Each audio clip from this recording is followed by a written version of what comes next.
Sengaku, and Japan's Coast Guard says 2 Chinese surveillance ships were seen patrolling near the islands on Monday, prompting Japan to lodge an official protest. And now, fishermen from Taiwan say they want the right to fish near the islands. A Taiwan fishing group says it could send as many as 100 boats to the area, escorted by the Taiwan Coast Guard.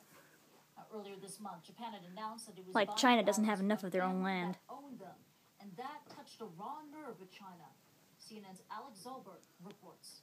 That land belonged to a private owner in Japan, in Nagoya. Contested pieces of property in the world.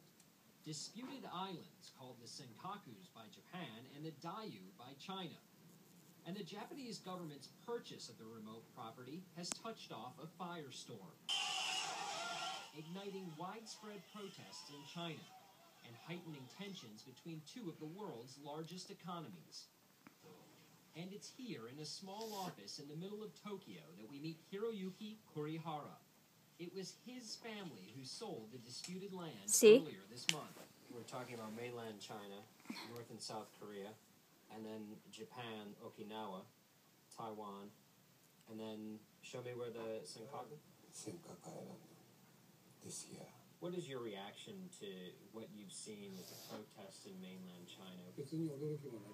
I'm not surprised, he says, but I also think it's all staged by the Chinese government, and I'm worried that this isn't about the islands. Hiroyuki tells me his family it's about an 80-year-old grudge. In the 1970s from close family friends who had a fishing business there dating back to the 1890s. So this man here in the white, this grainy image, is the original owner who then passed on these islands to your family? Is that correct?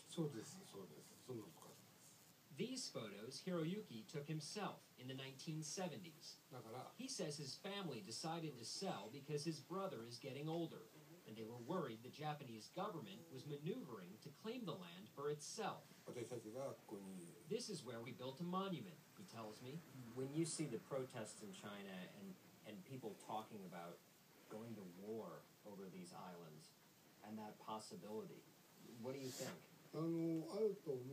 Yes, I am, he says. I am worried about a possible confrontation.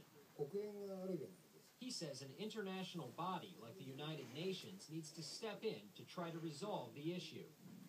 And while he will be watching closely to see how this will play out, he says his family has no regrets about selling the disputed islands. Alex Zolbert, CNN, Tokyo. Iran